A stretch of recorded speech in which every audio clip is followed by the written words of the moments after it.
Starting में हम रोक्साना को अपने डैड के साथ सर्व करते हुए देखते हैं। वो हमेशा अपने डैड के साथ सर्व करती थी। फिर हम रोक्साना को कॉलेज में देखते हैं, जहाँ पर पानी के जानवरों के बारे में बताया जा रहा था।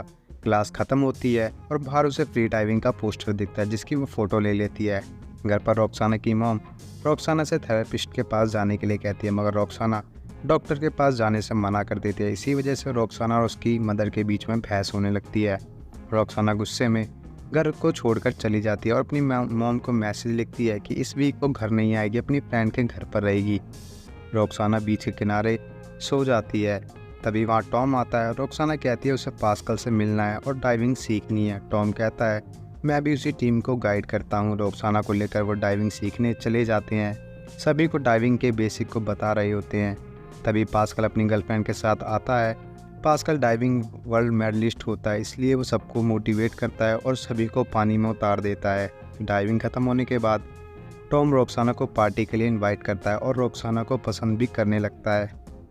पार्टी में रोक्साना पास्कल के सामने बैठती है, जिसके बाद इनके नैन मटक्के होते हैं।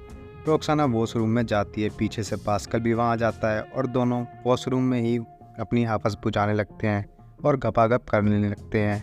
फिर दोनों वापस आकर टेबल पर बैठते हैं और टेबल पर बैठे सभी लोगों को पता चल जाता है कि वॉशरूम में ये दोनों कौन सा कांड करके आए हैं। पास्कल की गर्लफ्रेंड गुस्से में वहाँ से चली जाती है। रोक्साना पास्कल के साथ अपना फ्यूचर देखती है और उससे प्यार करने लगती है। अगले दिन पास्कल रोक्साना को पर्सनल डाइविंग सिखाता है और वहाँ की जगह को दिखाता है।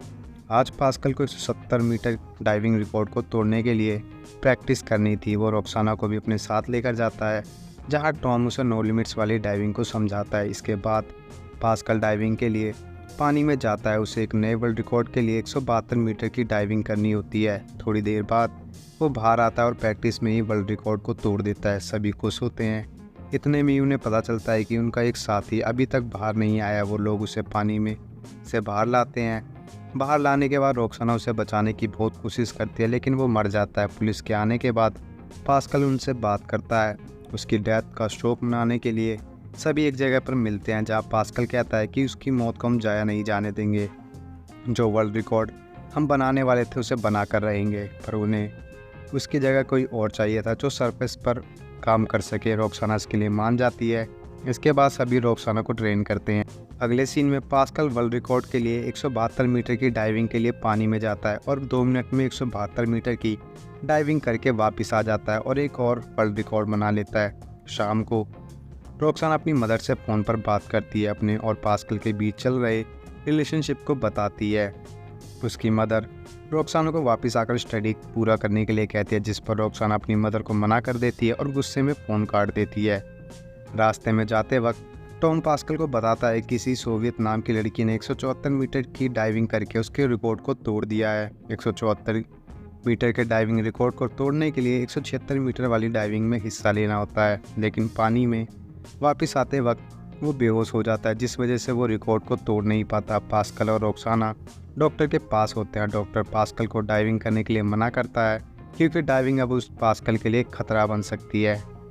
इसके बाद रोक्साना टूर्नामेंट में हिस्सा लेती है, जहाँ 56 मीटर की गहराई में जाकर एक नया इतिहास बनाती है। इसी रिकॉर्ड के साथ रोक्साना पूरे फ्रांस में फेमस हो जाती है। टूर्नामेंट के अगले दिन एक लड़की 178 मीटर की डाइविंग करके वर्ल्ड रिकॉर्ड बना देती है। पास्कल कंपटीशन के लिए लेट आता है, इसी वजह से वो पार्टिसिपेट नहीं कर पाता। रात को डाइविंग विनर्स के लिए अवार्ड फंक्शन किया जाता है, जहां रोक्साना और 178 मीटर के वर्ल्ड रिकॉर्ड बनाने वाली लड़की को अवार्ड दिया जाता है।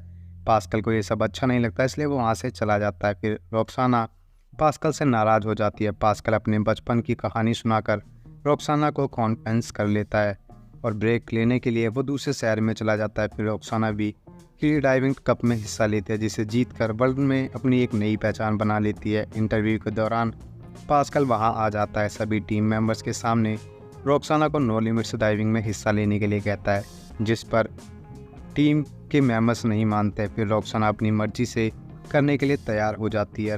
रात को रोक्साना पास्कल से कहती है वो अपनी लाइफ को उसके साथ आगे बढ़ाना चाहती है, जिस पर पास्कल कहता है शादी को छोड़कर उसे अपनी लाइफ में आगे बढ़ना चाहिए, क्योंकि उसके लिए शादी का कोई मतलब नहीं है। रोक्साना को पास्कल पर शक होता है कि उसका किसी के साथ चक्कर है। फिर वो टॉम से मिलती है और अपनी गलती के लिए उससे माफ़ी मांगती है, क्योंकि उसे पता था कि टॉम उसे शुरू से ही पसंद करता है।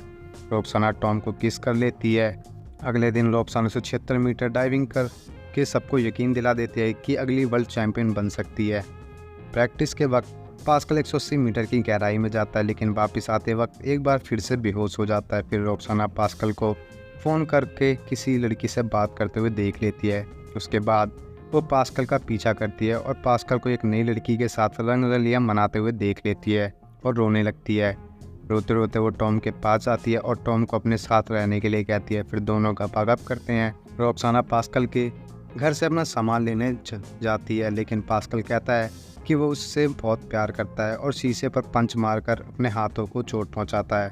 पास्कल की हरकत से रोक्साना पिघल जाती है। अगले दिन पास्कल रोक्साना को प्रैक्टिस करवा रहा होता है, जब भी रोक्साना के फ़ोन पर टॉम का मैसेज आता है। पास्कल पढ़ लेता है और डिलीट कर देता है।